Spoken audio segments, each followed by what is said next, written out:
Starting now. Hey everybody, we're back. I just wanted to make sure we weren't having technical difficulties. I'm here with my friend, a very lovely and talented man by the name of Drew Moss. And you sound like you have a cold. I have a cold Oh, or allergies or something. My nose is dripping. My eyes are watering. It's horrible, but whatever. I such get is over it. such is the life of a stay-at-home artist, dude. I guess so. Yeah, you're a professional artist. You're working right now for a lot of secret companies doing secret things.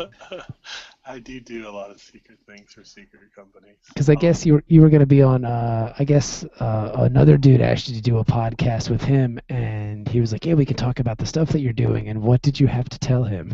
Nothing. Absolutely nothing. But I was like, I can't tell you anything I'm doing, but it's really cool. Um, you know, which just makes it worse because you tell him like, "Oh yeah, I can't tell you what I'm doing, but it's the best thing in the whole wide world." and the thing is, it's like it almost makes you sound kind of douchey because you're just like, I'm so doing all this cool stuff that you'll know you're just not cool enough to know. Well, I mean, Um, you should be happy though that you're doing cool stuff because I've known you now for what 4 years. We've been good friends, probably 4 years, and 4 to 5 years ago. 4 or 5 years, and I mean, in the time that I knew you earlier, I guess in our friendship, you were doing just total shit. Like you were just doing with work for money, but now it's like you're a like a real deal Holyfield pro working with big time dudes doing big time stuff. Wheeling and dealing, man. What I'm saying, what That's I'm all. saying, what I'm saying, Drew, is you're big time. Am I big time? I Somebody mean, called me big time once. Once. No, I'm joking. I It's a bet I Johnny Dangerfield. I mean Johnny Dangerously reference there. do I know who it was? I bet I know who it was. I bet you did too. If he listens to this, he'll know who I'm talking Oh, he about as doesn't. well. Fuck that dude. I don't want him listening anyway. But yeah, so part of the glory and the fun of doing the new podcast is I can talk to people I want to talk to, and maybe form new relationships and businesses that I want to venture into. So I want to do I've been wanting to do a comic podcast forever, but I've always wanted to do more of like the creator side of it. You know, people who make the books as opposed to just people who read books and say they all suck. But because that doesn't sound like any fun. Yeah, you can go to comic shop for Yeah, and who wants to go there? that. Apparently not me. Well, it's because you've been ostracized. It's not unless that's not that cool, man. You've been banished. But In a way, yes, I guess I have. yeah, but I mean, to greener pastures. I am in greener pastures. You know. I love the comic shop I go to now, even though I only go like once every month or two. Now, But what shop is that? Heroes and Villains, Where Rich, where where is that? in Hampton, Virginia, and um, Rich Trinkle runs it. You know Rich, don't I you? know Rich. He carried my book for a while, and he's a big Chelsea supporter. I know that much. He's actually, I guess, his mom is from London, and he lived over there, and he's a big Chelsea supporter. Yes, his favorite superhero is Union Jack. Oh, which is great because Union Jack is awesome. I'm more of a Captain Britain guy. If I have to pick a British superhero, I love Captain Britain. I think Captain Britain is cool. The Union Jack is all right. I mean, the only thing I've really ever read with Union Jack is the Invaders. Yeah, So I'm not familiar enough to form like a negative opinion, but I mean, I like to do the stuff I did read. Um, he's got a cool costume. he does. The Union Jack is just really cool. I drew him a commission of Union Jack, and he was happy with it, but I was happy with it actually. I really enjoyed drawing it. Now let me ask you this question: as strictly costume, not having to do with hero, who's got a better costume, Union Jack or Captain America? Oh man, which Captain America? Which one are we gonna go? Like the How about we original? how about we go with like the Cap that's running around now? The I guess the typical Captain America that everyone knows and loves. I would go Captain America, man. Really? I mean, I like the Union Jack, but it's a little dated. Uh, I don't know. The new Captain America, he's got all the cool boots and all that stuff, and I love the shield. I love the shield, and The I shield like is cool. the white arm, the white arms. You know how they do that, the white arms and Hmm. the flag in the midsection. I think that's really cool. Now, when did he lose the chainmail? Because I remember he wore chainmail for a really long time. I And don't why know. and why did his helmet have wings? I never understood that. Eagle wings, liberty, that sort of thing. He Uh, just looked like Mercury, like with his flying, flapping head wings. He looked when like they, it was like very similar to JSA Flash. it is. I used to like the wings. Sometimes when I drew them as a kid, I would forget they were there, and then I'd finish and I'd go, "Wait, there's something wrong," and of course I forgot the wings. See, it's weird because wings were big because what Namor had wings on his ankles, and Yes. which is weird because I never thought that those little wings would be enough to propel him in the air because they're on his ankles, and like I imagine he'd be top heavy, wouldn't he? Like he'd flop over. Well, that's what you think. But I mean, it would make sense though, right? I mean, because with the drag, he would need wings on the side. Maybe if Yeah, the or like wings on his hands or something to yeah, balance himself yeah, out, yeah. which Because would I not mean, really be that effective if he had wings on his hands. no, it'd be hard to punch. I tried to invite Anton, our other friend, Anton Koromanoff, to the Oh, hangout, but I couldn't get.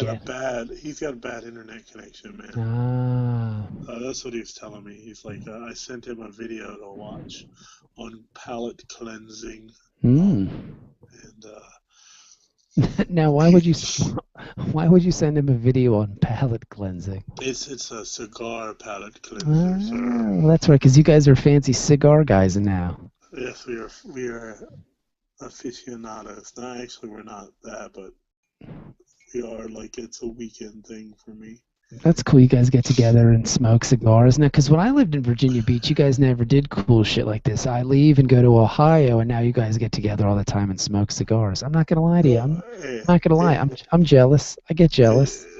we do it. Friday night is cigar smoking night. It's usually Anton. He'll admit it too. That he used to smoke way too many. The guy would be like double fisting. You know what I'm saying? And me, I'm a 1 to 2 max. Hmm. Um, and then Saturday I may have one, and I don't even smoke a whole one. I share it with my wife. No, Uh, that's very cool. so it's like in Sunday we don't have one, and then we're good until the next weekend because it's really not like it's not like cigarettes as in like you don't crave it every day. Hmm. I guess some people do, but I don't know. I I don't really feel like that, and I don't do it for the nicotine. I do it for the flavor, and You I've do thrown. Oh, go ahead. you do it for the diabolical look of it, like you look like Kingpin I or something like that. I do cackle sometimes. I do that, or I do my sinister laugh. That doesn't really sound that sinister. I do it now, but my kids are asleep, and I may frighten them Ah. with my total awesome sinister laugh. Um, but no, it's like it's more of a, like I said, I've thrown cigars away if they're dried out or they don't taste good. I mean, there's no point in smoking it because that's not what I want. Listen to Um, you. You sound like some kind of big fat cat Republican dude. Like you and Rush I know. Limbaugh. You and Rush Limbaugh and Anton get together and smoke cigarettes Uh, or cigars. uh, And again, I don't get invited. That's the worst part about it.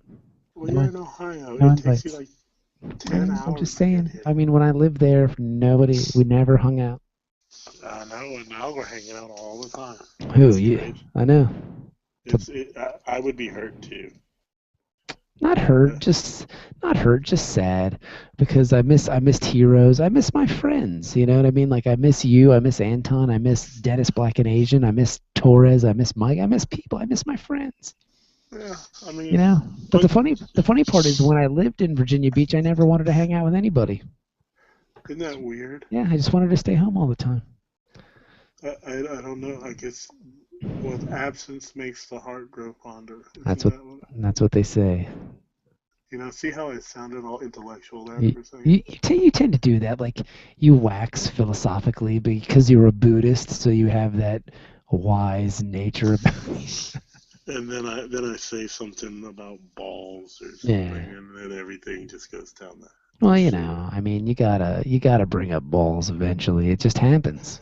You know what I brought up to my wife the other day? I brought up the turtle murder you committed on the way to Pittsburgh.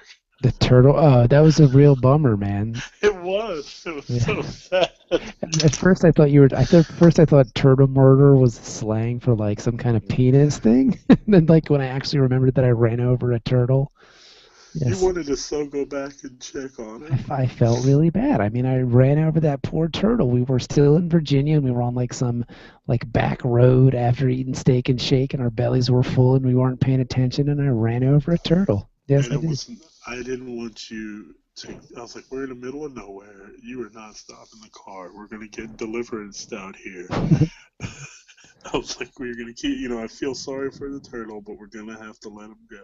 That was an interesting trip because we went the Google Map shortest distance, which was very sketchy because It, Google Maps always gives you varieties of ways. And for some reason, we just went that way because I'd never been to Pittsburgh and you'd never been to Pittsburgh. And I figured it was all interstate. Like it was all going to be like 64 and 81 and 70 and blah, blah, remember blah. that? Remember that really scary town in Maryland? Yes. Like that one where like Tupac and Wu Tang Clan were Yes. there, and it And, was. and Cameo, remember the. Yeah. Cameo was there. I And thought we then were gonna get. It had really steep hills yes, and then my car stalled out on the middle of that giant hill. That where was those very. dudes were fighting. Were about to fight. Yeah, that's right.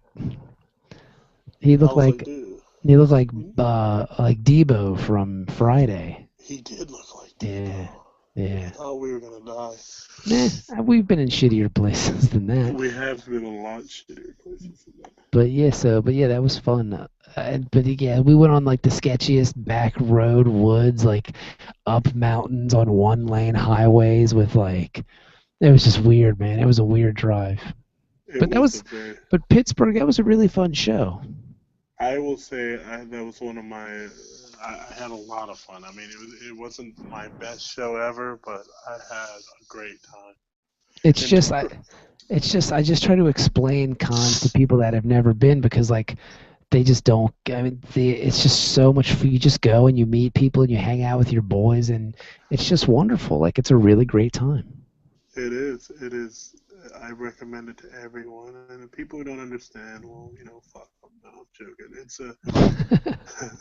It is a great experience. If you like comic books, I guess. I mean, you have to really be a fan because I'm sorry, but hanging out at a con for 3 days straight and not having a table is something else. Yeah, it's Uh, definitely a marathon. but when you have a table and like you said, you get to see all the friends you don't get to see all year round. It's just that one time a year you get to see them.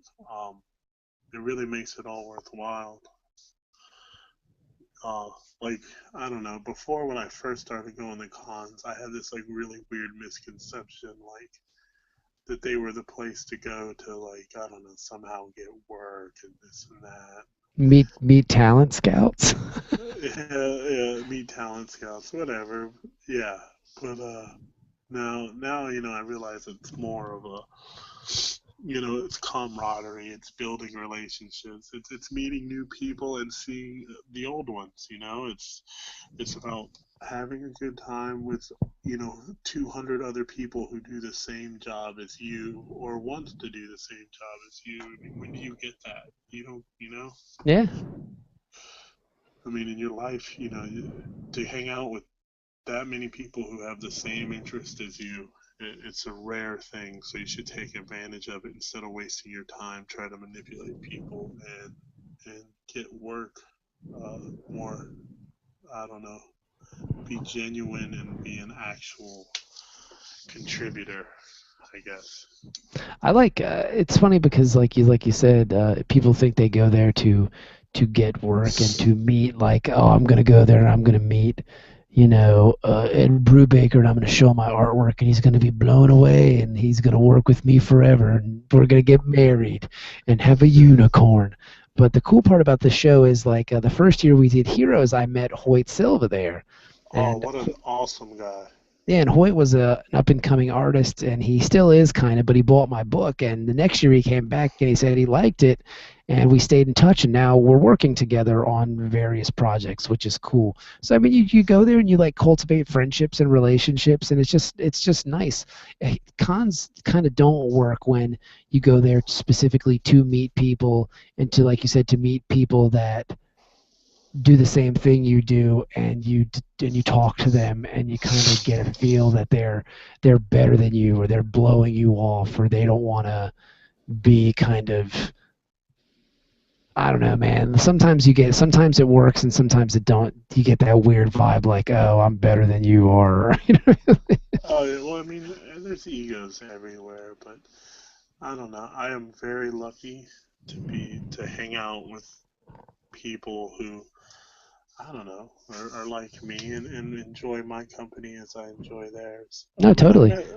I meet new people all the time, and like I said, once I was told I was too nice, but I mean, that doesn't make any sense to me. I don't understand that. I'm trying to be nice to everyone. I just treat people like I want to be treated. So, um, if that's nice, and so be it.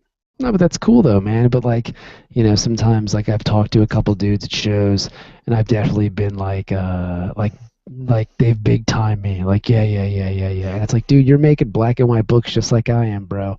You know what I mean? Like, I don't get Yeah, it, but whatever. I I have had I've had a bad con experiences too. I actually told a guy at the Heroes auction this year, and he's like, why don't you come every year, and why don't you come out and hang out at the auction at the West End and stuff? And this year I did a little. I told him, I had a really bad experience, and it really did deter me from going. And that's my fault, not like the cons or anybody else's. It was more of a me thing. I had to work through that myself. Um, and this past Heroes Con was so just overwhelmingly welcoming.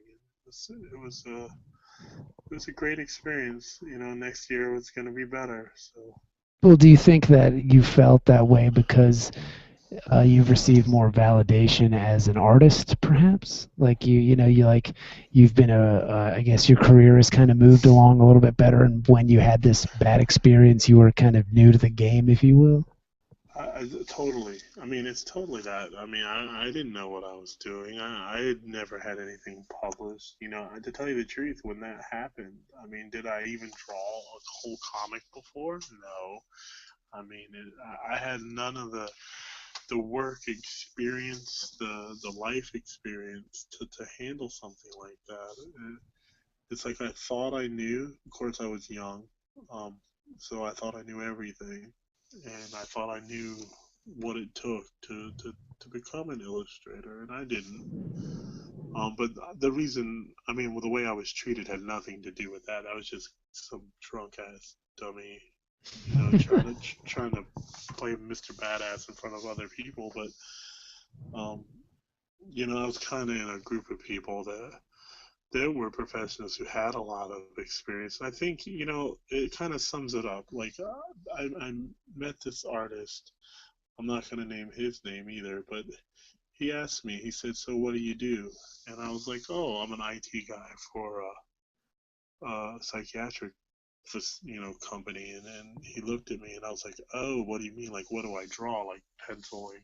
But see, that's the thing. My first answer wasn't, "I'm an artist and I do this." It was, "I'm an IT guy," and like, uh, that kind of summed up the whole weekend at that point. It was like I wasn't an artist. I wasn't what I wanted to be. I was somebody else, trying to be something I wasn't at the time.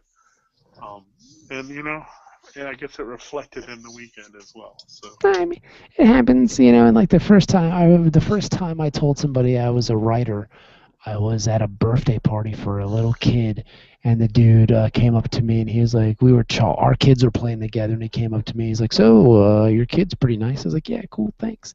And he's like, "So, what do you do?" And I said, "Oh, I'm a writer." And he's like, "Oh, that's cool. What do you write?" And I was like, "Well, right now I'm working on a new book, a comic book." And he's like, "Oh, you write comic books?" And I was like, and then I backtracked. I was like, "Yeah, well, I do that, and I'm a stay-at-home dad." So like, I threw it out there and I was gonna let it go, and then I backtracked quickly, and because he was like asking me quite like, "Are you published?" And I know I self-publish. And when you say you self-publish, people automatically think that you do pornography for some reason. like, like that's the one thing. oh, Though, well, it's like when my book first came out. I told you this, and I don't know if I told anybody else this story. And if anybody is listening to this edition of Bob is in Ohio with the very lovely and talented Drew Moss, when I first did my first issue of 41, I was trying to get it in local comic book stores, and I went to a shop in Yorktown, Amazing Fantasy, run by a woman named Sandy, who is just one of the sweetest ladies you'll ever meet. She's super cool, and I went into her. awesome lady. Yeah, she's awesome, and I went into her shop, and I was like, "Hey, I'm a local dude. I'm making comic books. I was curious if you'd sell your book in my store." And she looked at me and she's like, "It's not pornography, is it?"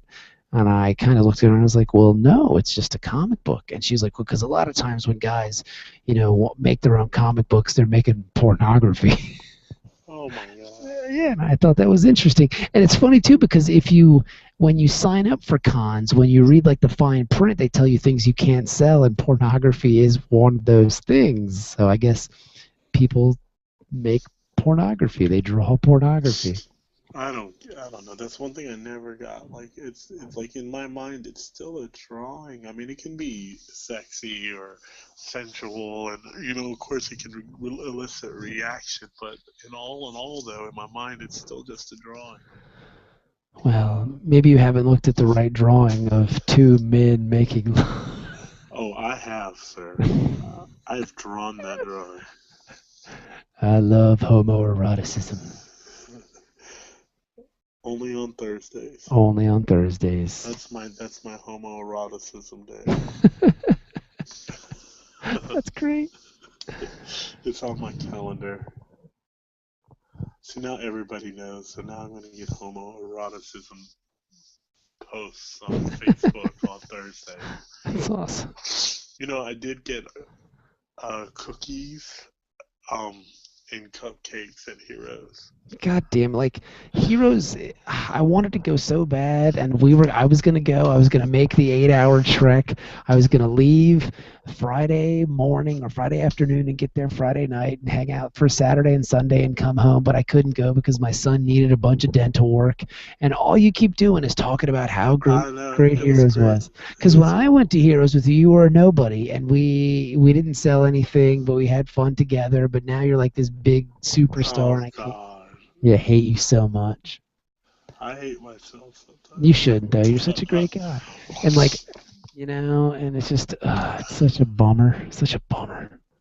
I don't know. Maybe we'll get together another con another Listen to time. you. It's like you're big time in me. You're big time in me. Am I big time idiot? No, no, How wait. we could get together at Tidewater Con, but you're not going to that. No, I won't be in town. Tidewater Con, the first one in April, worked out because Sophie was on spring break, so it just kind of worked out. That was an amazing con. I It had a good was. time. It was cool. I'll be coming back to the area soon because we're gonna see. Sophie wants to see her new cousins. My brother-in-law had his baby, so we're gonna go see him. Oh, awesome! I know the last time you were here, the shower. Yeah, Uh, but I mean, like the first couple, you know how it is. The first couple months, babies are kind of pointless. They just kind of sit there and cry and shit and eat. well, that a lot of people also show up, and like sometimes when you have, well, I know when you have a new baby, you just want to be left alone. Yeah, no, totally. Because I mean, you're dealing with whole new living situation. Then you have people pawing at your baby like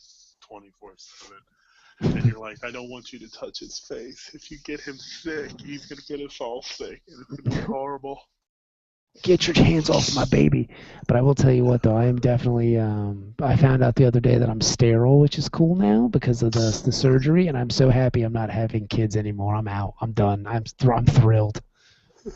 You're sterile, sweet. Yes, it's pretty rad. I'm really excited about it. I wish I was sterile. I tell myself that all the time Why don't you get the surgery? It's really easy. because I don't want to have testicle pain. It's not. It's only. I mean, it's only bad for like the rest of your life. It's really not that terrible. And that's the thing. You could have said one day, you could have said 1 hour, and all those are too long. Um, I don't know. The pain down there just scares me. I think It, it's a, it's not it's all. really. It's not really a pain. It's more of a. It's more pressure, if that makes sense. I don't want pressure, man. That's awesome. I don't want anything that you're talking about with this thing. You're out of your fucking mind. You keep talking about it, and I keep shooting it down. And hey, man, you do what you got to do. I mean, I'm cool with that. The cool part is we're doing this live on YouTube, and nobody's watching. Nobody. Maybe because it's 1 o'clock in the morning.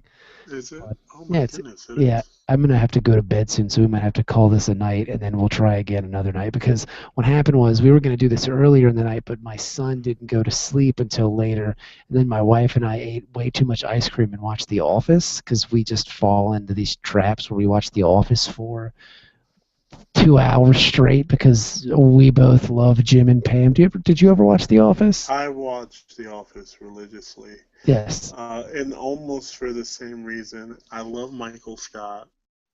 I like Dwight. I mean, there's so many. They have a great cast, like all Yes. around. Everybody, Kevin. You Oh, I know, love Kevin. it's all like it's like they could, and when Idris Elba was on there for a little Oh bit. yeah, he's great. Yeah, and it surprised me. That's when I first realized he was English. Yeah, Charles.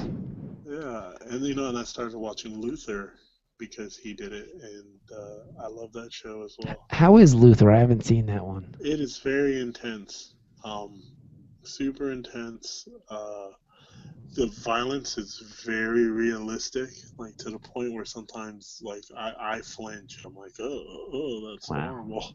Um, but it's such an interesting show. Like, I mean, even the first episode, there's a serial killer, and she doesn't really care that she's a serial killer, and then she finds Luther fascinating, and it is I don't know. You find out really quick that he's not the cleanest of cops, but it's like he does what he has to do to do what he thinks is right, even if it means breaking the law.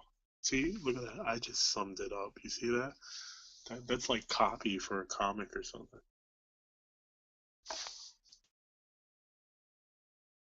Oh, Frozen.